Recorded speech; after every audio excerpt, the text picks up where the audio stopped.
Hi everyone and welcome back to my YouTube channel. My name is Wumi Ajayi. I'm so glad you could join me. In my last video, I started looking at conflicts. And this is because conflicts are inevitable in all our relationships. And so it becomes important that as married couples, we know all there is to know about conflicts and we learn how to resolve conflict amicably. Because when we know how to resolve conflict, it can actually be, something that helps us to grow in our relationships rather than something that breaks our relationships down or that breaks communication down in our relationships. In the first video, if you missed it, please check it out on my YouTube channel. I looked at what conflicts are. I looked at the common sources and causes of conflict. And I looked at how we tend to behave in the face of conflict. Believe it or not, we all have our default conflict behaviors, and an understanding of how we behave in the face of conflict can actually help us to learn to resolve conflict better. So today I'll be looking at how we think when we're faced with conflict situations. I'll be looking at our cognitive biases in conflict. I am not a psychologist, so I'm going to try and simplify the topic. But I think it's important that when we talk about how we behave, it's also important to talk about how we think, because how we think actually influences how we behave in conflict situations. A bias is a tendency that we all have to lean in favor or against something. It could be a person, a group, an idea, or whatever.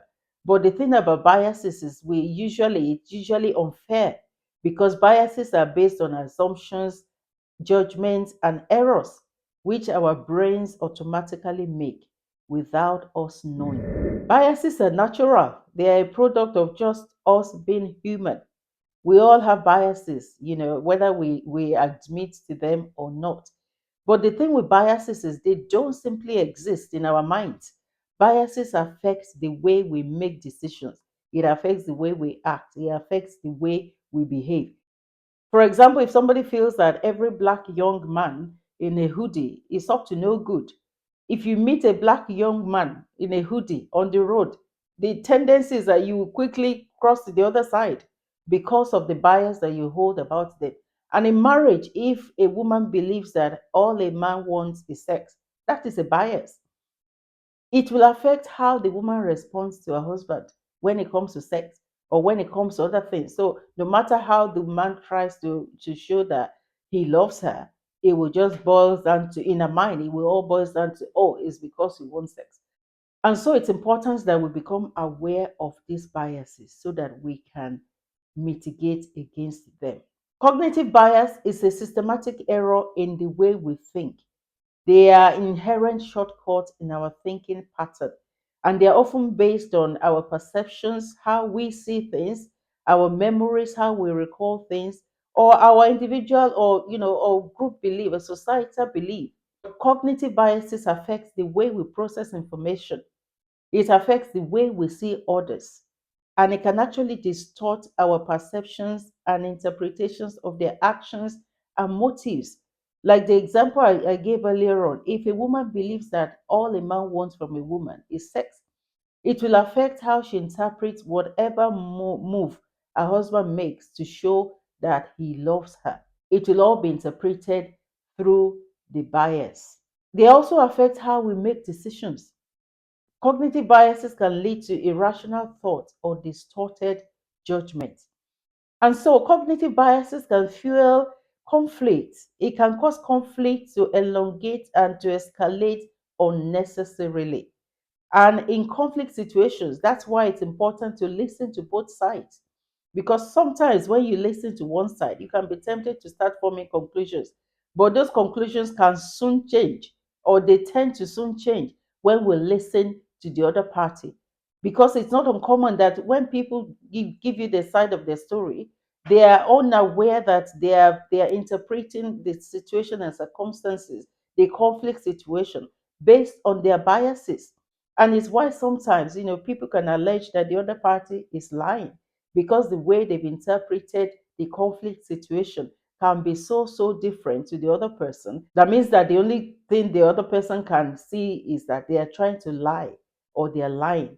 This is why I think it's important to look at cognitive biases, because even though we're saying that conflicts are inevitable, if we are not aware of the cognitive biases that might affect our resolution of conflict, we will not be able to resolve conflict effectively. So I'm going to look at a few relevant, cognitive biases that we can hold in conflict. I'm going to look at how to mitigate against them, and I'm going to look at what the Bible actually says about them and how we can overcome them. The first one I want to look at is confirmation bias.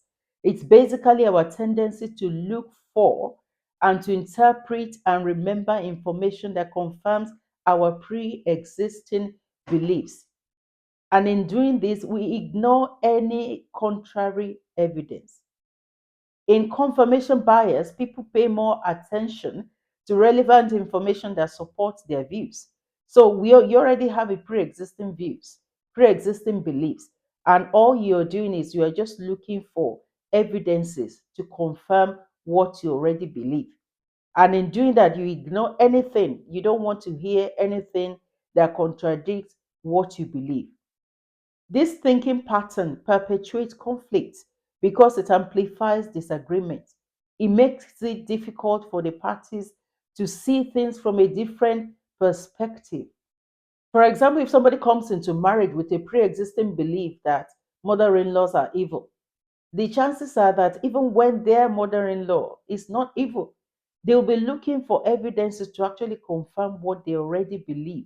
And there's every chance that when the issue of the mother in law comes up in marriage, it will constantly be causing a conflict between them and their husband. To mitigate against the impact of confirmation bias, it's important that as an individual, we actively seek out diverse viewpoints. We need to be open to evidences. We need to be open to viewpoints that are contrary to the viewpoints that we hold. So if I hold the viewpoints that mother-in-laws, all mother-in-laws are evil, I should be open to actually maybe not all mother-in-laws are evil. We need to seek out unbiased individuals, like experienced marriage counselors, not people that will confirm our own bias, not people that already hold the same bias that we hold. And when we speak to them, all they will do is confirm what we want them to confirm. We should also engage in open discussions, with an open mind. We need to consider that actually there could be an alternative viewpoint.